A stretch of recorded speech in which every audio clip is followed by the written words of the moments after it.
Heto nga pala mga kaborbot, yung continuation kung saan nabuo na namin tong malaking saranggola. This is land!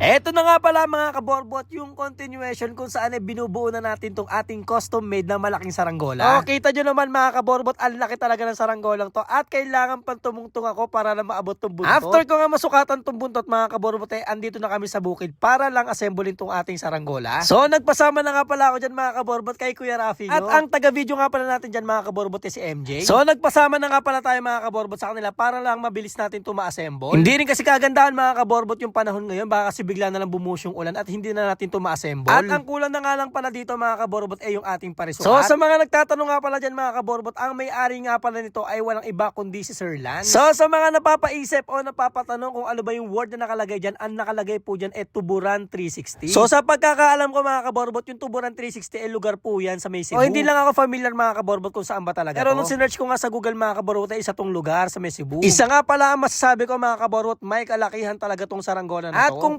papaliparin mo nga mag-isa to mga kaborbot ay hindi mo talaga to kakayanin kung medyo may kalakasan yung hangin. Pero ang kagandahan nga mga kaborbot, sa ganitong kalaking saranggola ay kitang-kita talaga yung disenyo niya sa taas. So kahit ako mga kaborbot, fan talaga ako ng malalaking saranggola. Kaya kung mapapansin nyo mga kaborbot, sa mga saranggola ko ay malalaki talaga yung mga saranggola na ginagawa ko. So yun nga lang mga kaborbot, pag medyo may kalakasan ng hangin, tinatamad talaga akong paliparin. Ang hirap kasi talaga mga kaborbot na ibaba tong mga malalaking saranggola. So kapag napalipad mo siya mga kaborbot, sobrang nakakatuwa talaga. Yun nga lang, pag magpapababa wala, nakakatamad talaga. So sa may mga trip mga kaborbot na magpagawa ng saranggola na custom made, PM nyo lang kami mga kaborbot. Yan, so mga 2.5 meters pataas mga kaborbot na pwede natin i-custom made yan. Depende na lang mga kaborbot kung very detailed yung ating ipapa-custom made. Pero para sa akin mga kaborbot, kung magpapa-custom kayo, malaki na talaga ang pagawa nyo. Para sobrang sulit at sobrang kitang-kita talaga yung disenyo na naisip nyo. Mga kaborbot, nabuo na natin tong ating 4.5 meters na custom made na Tuburan 360 mga kaborbot. So ito nga pala ang design nito mga kaborbot sa ano to mga kaborbot, yung word na yun sa Cebu. Sa Cebu siya mga kaborbot. Ito ay pinagawa ni Sir Lance.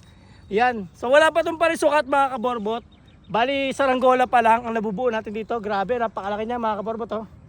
Yan. So pang malakas ang hangin yan. Kita yung mga kaborbot si Rapi. Ay si Rapi mga kaborbot. Let's go yan. Napakalaki niya mga kaborbot. Tapos yung wingspan niya ay gantong kalaki. 5 meters yan. Yan. Yan. Yan mga kaborbot yan. Tumble check mga kaborbot. Yan oh. Woo! Grabe mga kaborbot. Sobrang ganda ng pagkakabuo natin dyan. Ng pagkakagawa natin. Ayan oh. Grabe yung carbon na ginamit natin dyan mga kaborbot. Yan. Sobrang solid yan. At titinan natin mga kaborbot sa malakas na hangin to. Yan, titinan natin to. So yun lang mga kaborbot. Alalagyan natin to parisukat. At yun. Titinan natin kung kakayanin niya ba yung super typhoon ng mga bagyo. ng mga bagyo no? So tara na, let's go! Woo!